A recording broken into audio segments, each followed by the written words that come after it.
My name's Chuck Liddy. I'm with Sustainable Southbury.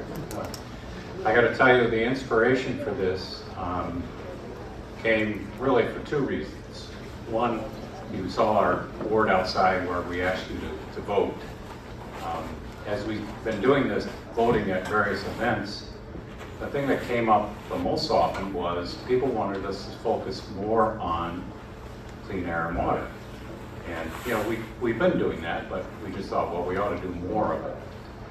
The second thing that inspired us to do this event is 3 of our volunteers tested their wells. And we had tested them before and the water was fine. Not even that necessarily long ago. But all 3 of us had problems with our wells. We were shocked.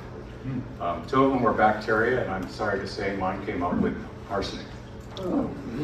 Yeah, I know, right? So, I know a lot more about arsenic than I ever wanted to. So it's an important topic, and so we thought, well, let's go to the experts. So we went to the Pomperaug River Watershed Coalition, and we said, we're thinking about doing this kind of event. Would you like to help us? And they said, oh, well, we were just thinking about doing another event like this anyhow. So it was ended up being perfect timing. That's how we got started with this, and that's how we ended up co-sponsoring this with the Pomperaug River Watershed. I want to tell you a little bit about Sustainable Southbury. We are built on a very specific framework. You see it over there. It's called Sustainable CT. It's a great framework for sustainability. There's actually 12 different categories you work across, and we've helped the town become first bronze and now silver certified, and we're slowly working toward our goal of certification, but the certification comes as a byproduct for us.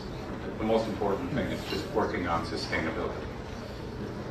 So we're an all-volunteer nonprofit. We started in 2019. We're a small group. I've listed, we work across 12 different categories, but I list, the 6 major ones, and you probably have seen them out on the board, and we asked you to vote on them. They're about building energy efficiency, clean air and water, supporting a local economy. I like to think about this as if you ever penciled out the perfect community that you ever wanted to live in, you'd want all those things. What are the things you want? You want to be able to shop local. You want streets that are safe, right? You want housing that's affordable. It's all those kind of things that make up our framework and that we work across. But we have these major focus areas, and if you want to think about one thing that we are most focused on, it's about reducing waste. So I want to tell you a little bit about a couple of our events coming up. We had, just last Thursday, we had a composting event here in the library. We're having the second identical one, Saturday, March 28th. And we bring in a master composter, a gardener from Yukon, and he's actually pretty entertaining to listen to. So it's quite an informative topic. I would urge you to sign up for it if you're at all interested in it. We have a Green Expo coming up. This is going to be our 6th one, I think. We do it every year. It's on May 9th. It's going to be at Pomperaug Elementary School, right down on Main Street, from 9 to 11. And the theme on it is going to be around reducing waste. So it's the 5 R's, if you will: refuse, reduce, reuse, repurpose, and recycle. Some of you may know about our bottle and can events. These things are amazingly popular. But we've had to reschedule. They're normally on the first Sunday of the month. This one coming up will be on the second one. It'll be on April 12th instead. We have a recipe challenge going on right now as part of our food waste reduction initiatives. And we're creating a community cookbook. So you can we have these flyers around. You can snap the QR code if you'd like to contribute some recipes to it. Really what we're trying to do is get people to reduce the amount of food they waste. Some of you may know we also sponsor the program at the transfer station where you can bring your food scraps and they get made into compost at New Milford Farms. And I'm going to just turn it over to our first speaker. It's Olivia from Pomperaug River Watershed Coalition. Thank you, Chuck, and thank you guys for being here. This was a long time in the making, and it's really cool to see everyone here, and I'm really excited to talk to you guys today. So as Chuck said, my name is Olivia. I work for the Pomperaug River Watershed Coalition. So I'm going to get into a little bit of who we are and what we do before we go into our topic today, which is Well Water 101. Everything you need to know about how wells work, the parts of wells, how to take care of it, and where does your drinking water come from. So yep, there's me if anyone has any questions. My email is very simple, olivia@pomperaug.org. And you can find us anywhere. This is our website, we're on Instagram, we're all over. So talking about PRWC, so we've been around quite a bit. We've been 25 years, this is our 26th year. So we are a nonprofit watershed conservation organization. So what we do is we try to protect and sustain and restore the water resources of the Pomperaug River watershed. That means both in our rivers, also in our groundwater. And how do we do that? Education and outreach, like we're doing today. Conservation, research, and then advocacy, working with our towns, our municipal leadership, and at the state level to protect our water resources. So a little overview of our watershed, our aquifer. Again, where does our water come from? Private wells versus public utilities. And I'll gauge the audience and see who's here on a private well versus who's coming from a drinking water utility. Different types of wells. There's 3 types. We'll get into those. And then just finish up with what can you do? You know, I'm going to give you a lot of information. How can you use that? Why is this useful in your life? And then again, we'll open it up at the end for any questions. We have about 10-15 minutes just to see, you know, what are you guys worried about? What questions do you have? So, Pomperaug River Watershed. Can I get a show of hands? Who's come from Southbury? Ooh, we got lots. Anyone not from Southbury? Can I get a hand? Oh, yay, we have a couple. Awesome.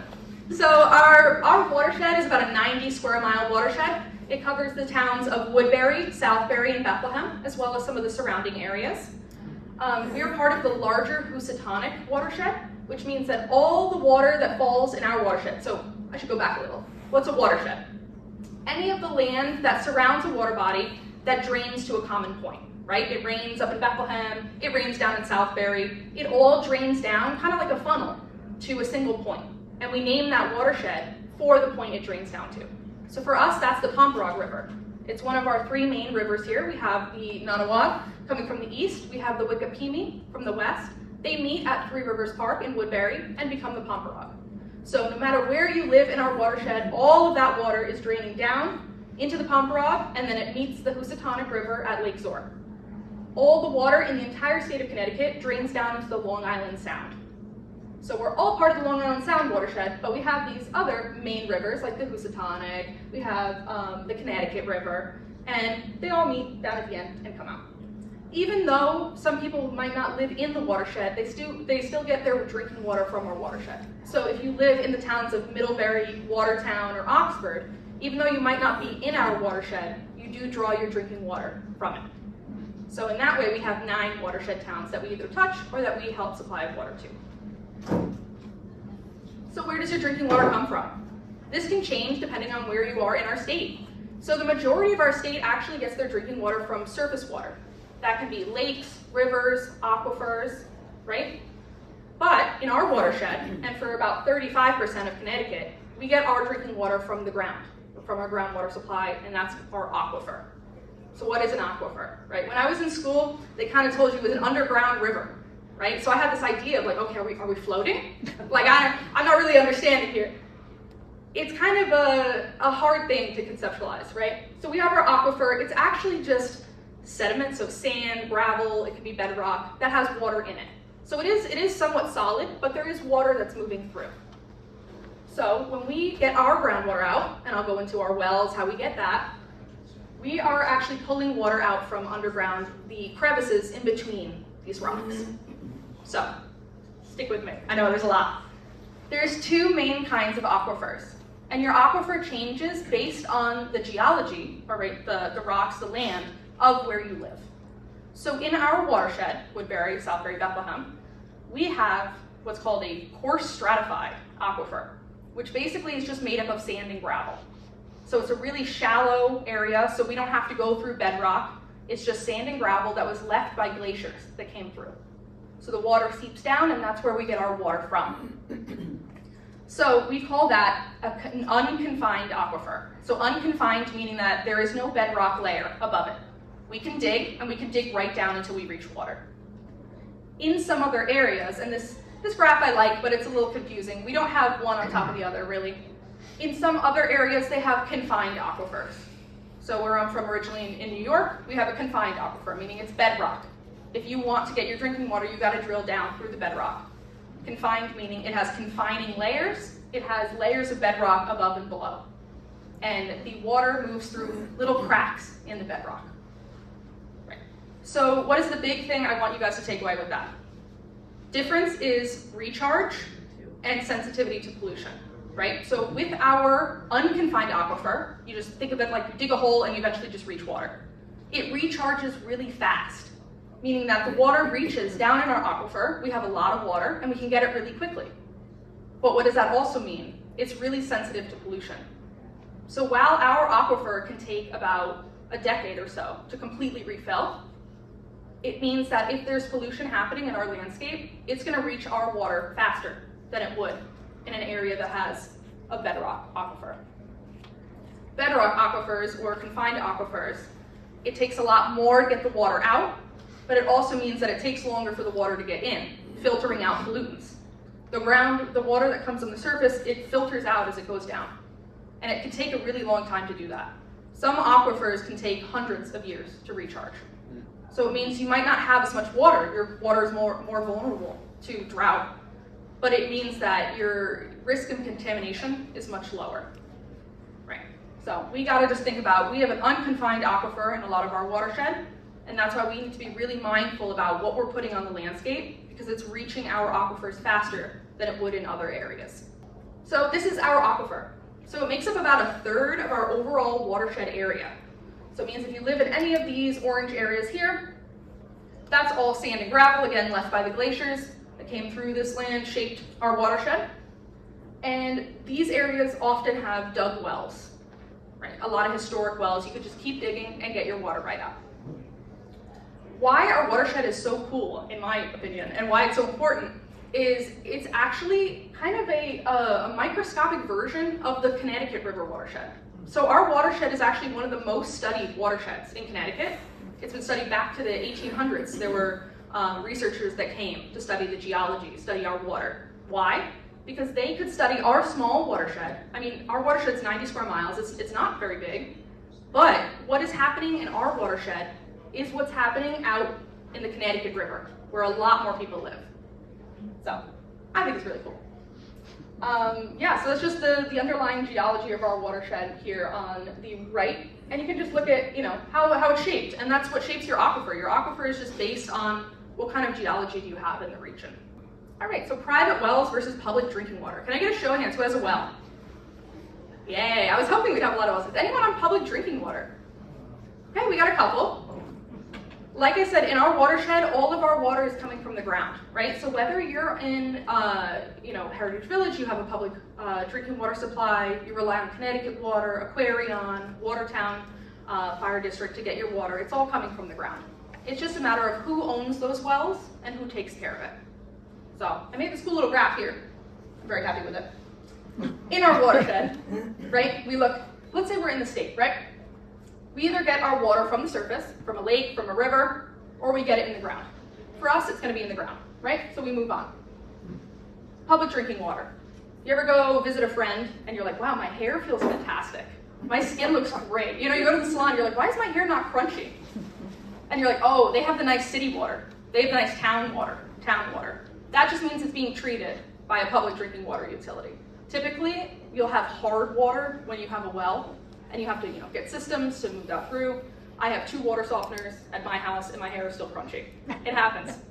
But that's the difference, right? And then when we get into wells, and I'll get into different types of wells, all in all, it comes back to how you get your water. The main difference here is that with a public drinking water utility, they're required to treat and test your water, right? You don't have to worry about that.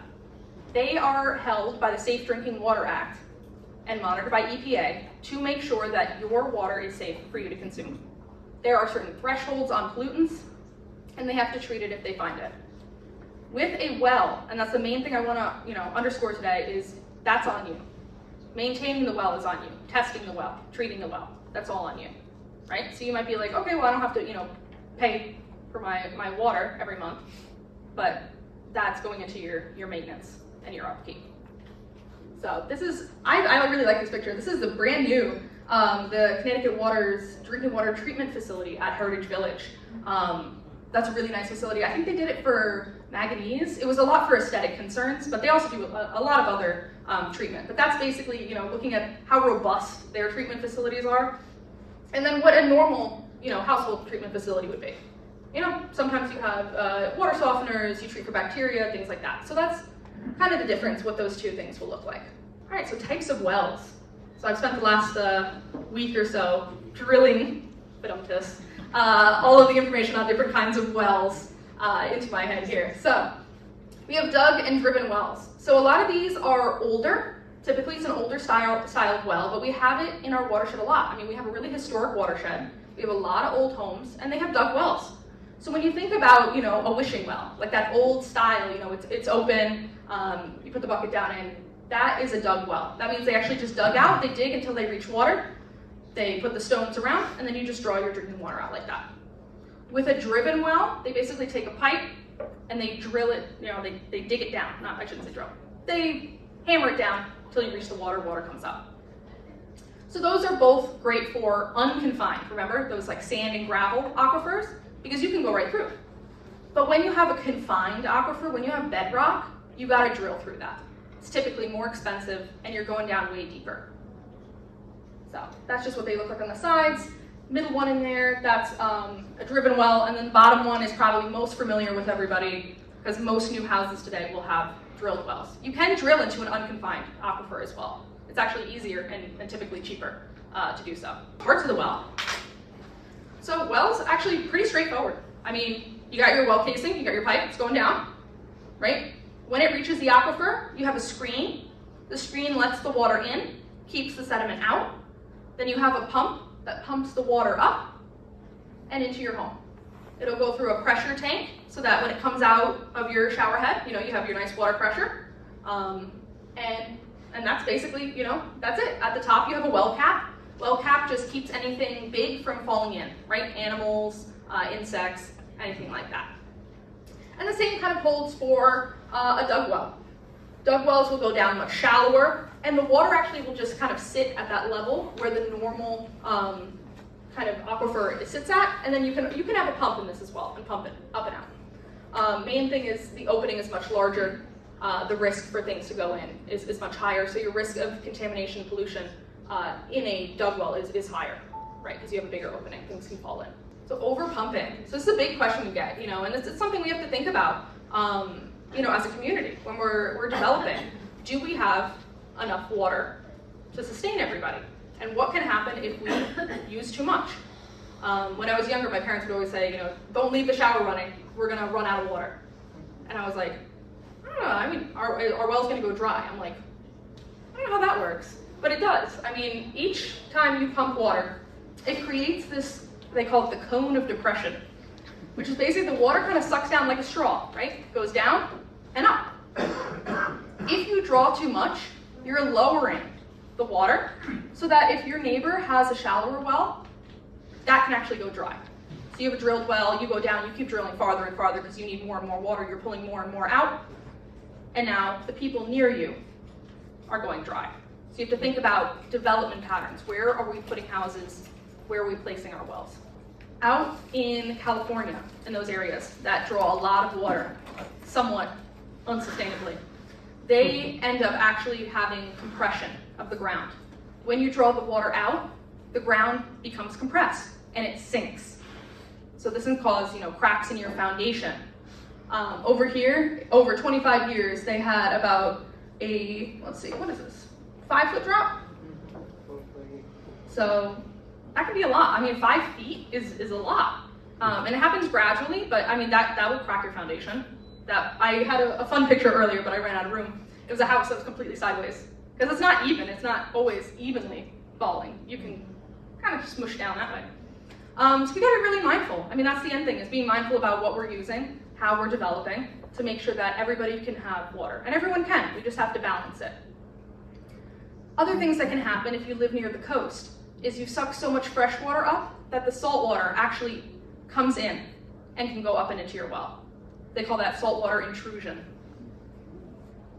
Other things is it just makes you more vulnerable to drought, right? If you're pumping too much and the water table is already low, we haven't gotten a lot of rain, that aquifer is not recharging fast enough, you're gonna run out of water. And that's a really big problem. And it's a lot more vulnerable in areas where there's less water, one, and also the water is deeper, right? I mentioned our aquifer recharges really fast. It could be 10 years and it recharges. In California, it could be 100 years or more. And you gotta really think about that. Now, what can you do? So, you guys are all here, obviously, first step, you're learning about it. How can I help? First thing is always correct location. Where are you gonna site your well? That's the first step. There are rules about this, there are regulations. Because we don't want us, everybody to get sick. There's reasons for why we do what we do. Main thing is 75 feet from a septic system. You don't want your well right next to your leach field, for obvious reasons. 25 feet from any high water mark. If you get water going up and in your well, that can cause contamination, right? And that's one of the reasons why when there's high flooding, we encourage people to test. Because we don't want water coming up and in the well, right? We're drawing from the bottom. We don't want water coming up and in. Other things, construction, you get what you pay for. I have a family friend who's like, oh yeah, I could do that. I'm like, maybe not. Hire someone. We have plenty of people over here in the room on the right. I encourage you guys to go visit everybody.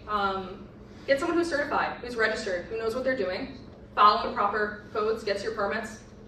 It's important. You gotta start off with a good foundation. Keeping contaminants away. This is really a simple thing you can do, right? Maintain your septic. Every 2 to 5 years is recommended for septic pumping.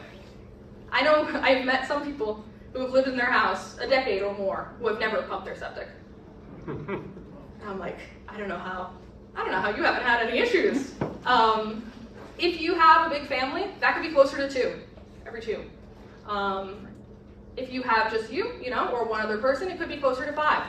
But I will tell you right now, it is very unpleasant to have septic effluent come through the pipes. It is also very alarming. I was staying actually in a rental house at one point, and it was really, really old. The plumbing was terrible. And somebody went and flushed the toilet, and all of a sudden, everything came up, and it started coming up all the sinks, and it was not good. It's not good. It was very stressful. It poured all over the floor, and we were like, what did we do? And then all of the sinks, everything. Yes, please pump your septic. I promise. It's not as bad as septic effluent. Upgrading to sanitary well caps. So this is really cool. They're actually not that expensive, and there are some subsidy programs for them. The old well cap is just, your classic, it's like silver. It does have a gap, actually, where small things can go in, insects, rodents, stuff like that. The new ones have a rubber lining that keeps things from coming up and in, right? These are simple, very easy solutions. They don't cost a lot of money, but they can save you a lot of headache. And then testing regularly. We have Amy from the health district who's going to come up here after me, talk about, what do you test for, how do you test, where do you send it. Again, like I mentioned earlier, it's on you. When you have a well, it's your responsibility to be testing and treating. The quality of your water is determined by you. And I mean, you have, if you have kids, you have other people living in your household, their health is on you too. Yeah? Besides testing for bacteria, what other testing do you suggest? Yeah, so you feel is important to have? Yeah, so basic indicators every year. So these are things like your bacteria, nitrate, which can come from fertilizer, basic hardness, your odor, any sediment, things like that, they recommend every year. Lead, every 5 or more if you have a child living in the household. Things like arsenic, those can go up once, they say once per residency, right? When you move in, you test. Things like PFAS or TCE, those again are at least once. If you have a known issue in your community, that's when you would test. But they recommend every year, at least bacteria, nitrate, and they call them basic indicators. So it's gonna be chloride, things like that. If we had a town issue, would the town itself notify everybody that they should be aware of? It could, I'm trying to think, I mean, A lot of times it's neighbors letting neighbors know. We had a TCE incident last year, and at first people didn't really realize it. Once they realize it, yeah, then they'll go out and notify the neighbors. But you have to say something first, and there has to be someone who tests first. And you know, that's the thing. And like where I live, there's a radon issue, right? And we were like, oh my God, we have radon. And we went and talked to our neighbor, and they were like, oh yeah, we have a radon issue. We put a thing in last year. If you're not telling people, you're not reporting it. You can report it to your town, and then they'll let your neighbors know. Yeah, and then other things, sealing wells. I mean, these are, you know, your health regulations. Seal the well when you're done, and then just being mindful about what you're doing, reporting spills. That's another thing. If you're doing something you're not supposed to, and you spilled something you're not supposed to, please let everyone know, because then they gotta go test. All right, and that's it for me. Any questions anybody has? So is a 350-foot well or deeper than that? Is that the type you were talking about? So that would be like a drilled well. But Yeah. I mean, that's in that first level of aquifer, not That would be very contained. deep, yeah. I mean, I'm trying to think. I don't know the depths, but I know driven and dug wells are typically much shallower. Let me go back here.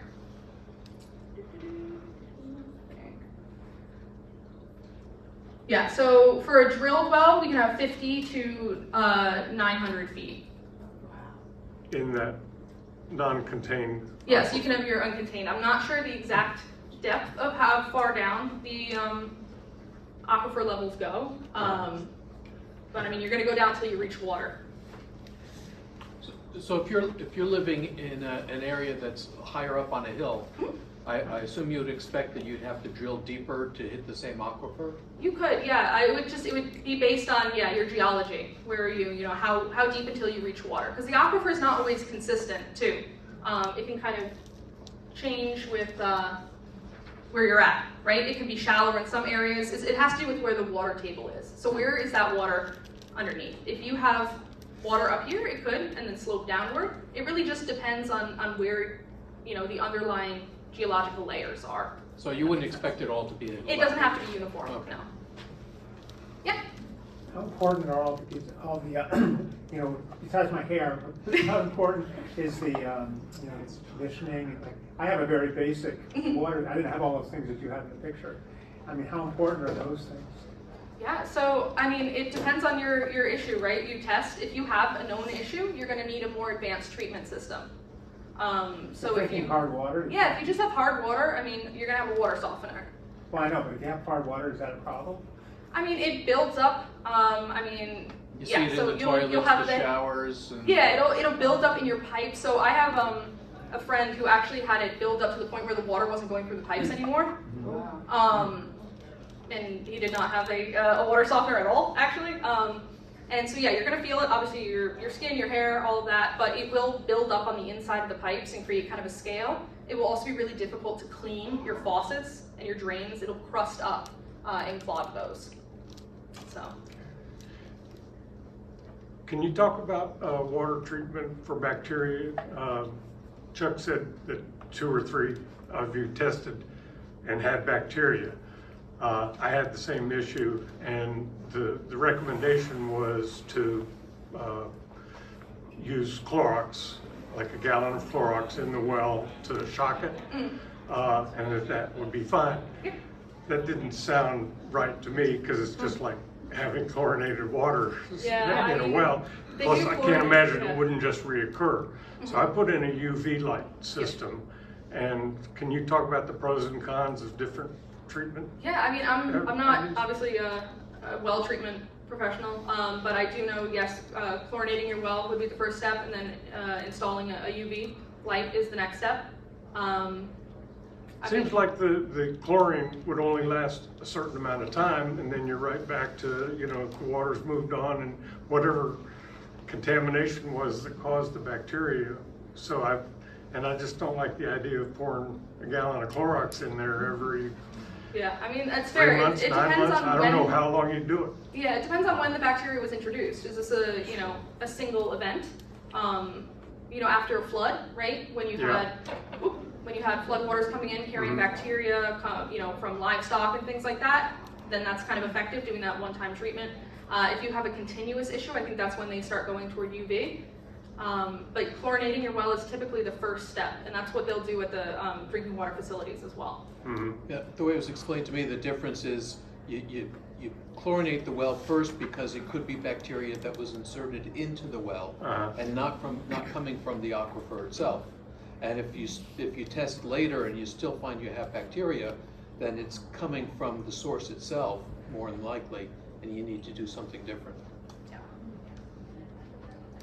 I was just gonna ask you, very high water level, we have like our natural spring in our front yard, and our well is not very deep. Does that make it more susceptible to problems with the water, or no difference?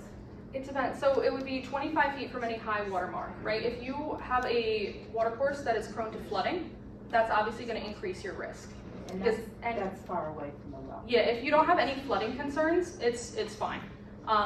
The problem comes when it floods and that water comes up and over and into your well. So if you don't have any flooding concerns, I wouldn't worry. I mean, that's why the codes are how they are. 25 feet or more, you should be completely fine.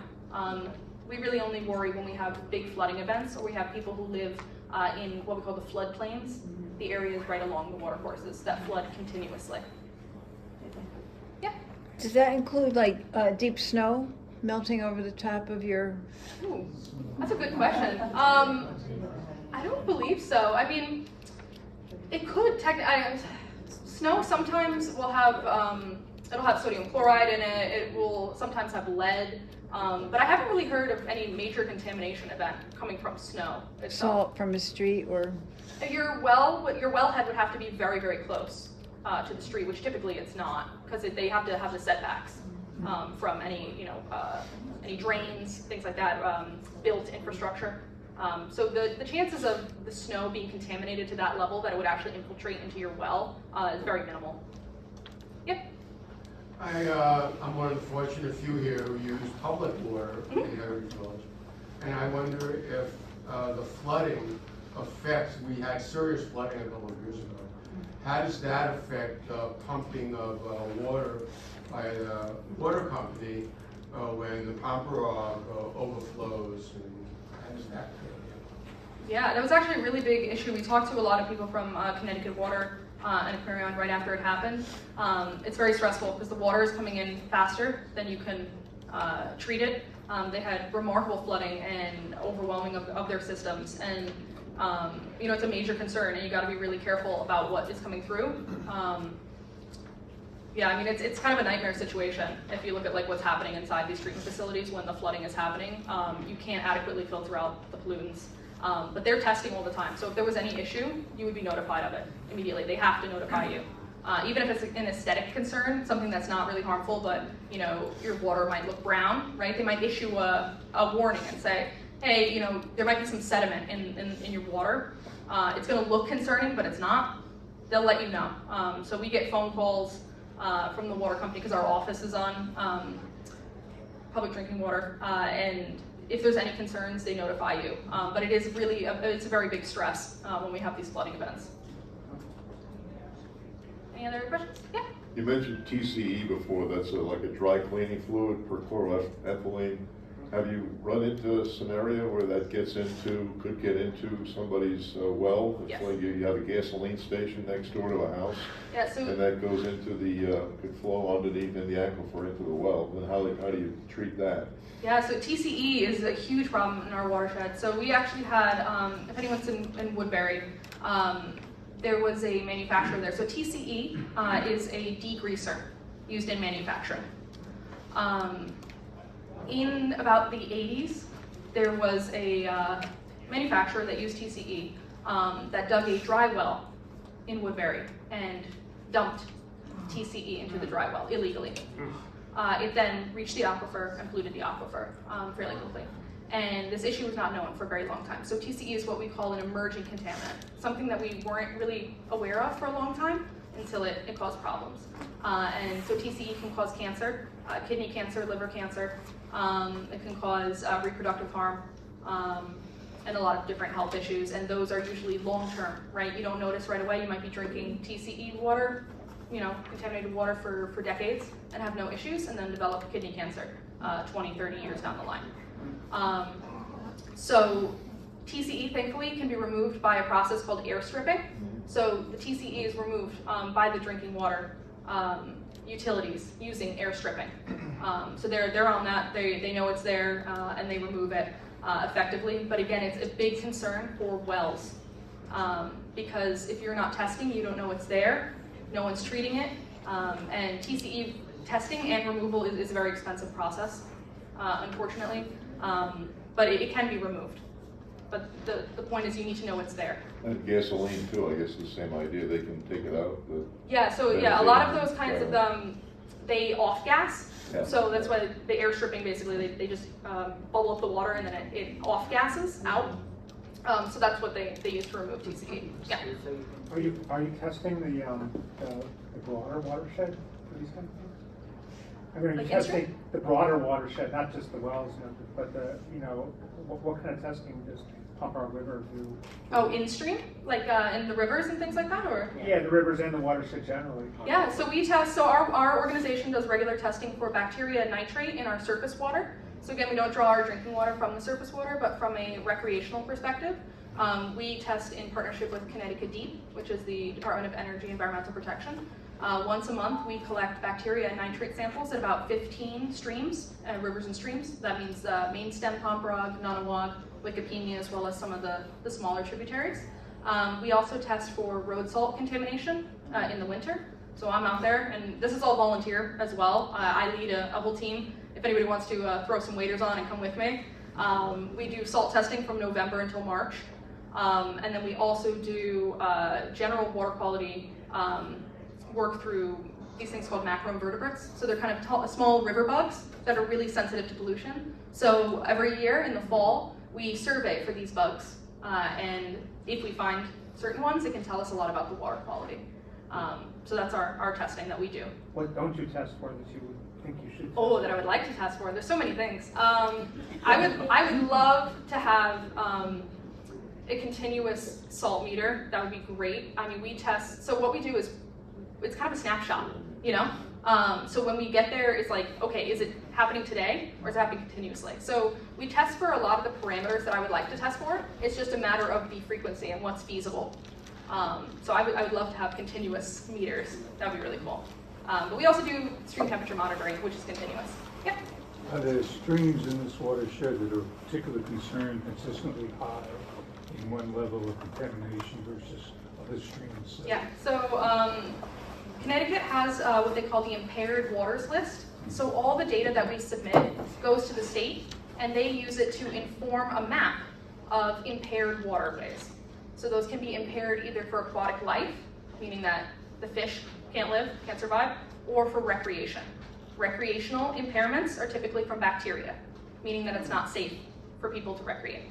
So we do have, I want to say there's several segments that are considered impaired. We got one off this year, which was great. But I mean, that's why we do what we do. We test, and then we try to implement conservation projects to reduce the pollutant to the point where we can get it delisted. I mean, that's the whole process, but it's a very long process, I will tell you. But we do have, and typically the main stems. So main stem Pomprog, you're gonna have the most waterways flowing into it. So your chances of having contaminants are highest. Any other questions? Yeah? Years ago, I remember that the Pomprog River, coming from Woodbury, was classified as a Class A water, drinkable, swimmable. Once it hit Southbury, it became a Class B. My question is the Pomprog still a Class A going up to the Woodbury section? So we do have some impaired sections. I want to actually I'll see if I can grab the map for you guys here. So you can take a look. Our groundwater is very high quality, but we do have some impaired waterways. So let's see, Connecticut. They call it supporting or not supporting. So we have this segment here, which is from Floodbridge Road to Bullet Hill Brook. That's main stem Pomprog, which is not supporting of recreation. So there are segments of the Pomprog that are considered impaired still. and I believe, let's see, I believe these are in Southbury, yeah. Does that help answer the question? Yes, I remember at the time, you know, it was considered inferior once it hit the Heritage Village water treatment plant. Yeah, Heritage Village has done a lot to help reduce any contaminants that are coming in. So things coming out of the treatment facility are typically not our major concern. The number one pollutant in our watershed is actually bacteria, and the place it's coming from is livestock, typically, and agriculture. With the Clean Water Act, we've reduced a lot of those, what they call point source pollution, so coming from one source. And now we're really kind of struggling with this issue of water that moves over the landscape, collecting pollutants and discharging it into our waterways. So that's our main thing is bacteria in this watershed. Yeah. Do you test like the fish? I know there's they stock so many streams and everything for fishing. Is there any testing done on the fish from those streams as far as, contaminants on them? That's a great question. I know they do electrofishing surveys, but it's mostly for the count of fish. I don't know of any testing of the actual fish themselves for contaminants. Yeah. Maybe help you with that, answer that question. I don't know if they're still doing it, but years ago, 30 some odd years ago, they used to go and say, if you see a DEP, that kind of DEP officer out there fishing, don't think he's having recreation. He's catching fish that will be used to test for PCBs and contaminants. And which species of fish had higher levels of contaminants in there compared to, bottom feeders compared to the predatory fish. I forgot, I think it was at the time 0.2 parts per million or parts per billion. But anything above that, I'll say. Yeah, I know they do that in the Hudson right now as well for PCBs, but I don't know of it in our watershed currently. Any other questions? Finish up? Yeah. We had the water tested at the Palm Rock River just a few hundred yards north of the mouth, and as of about 15, 20 years ago, there were no PCBs. Yeah, no, I haven't heard any PCB contamination. Our main things are TCE and then PFAS. That's it. I'm gonna hand it over to Amy. Thank you guys so much for being here. I really appreciate it, and I'll be next door.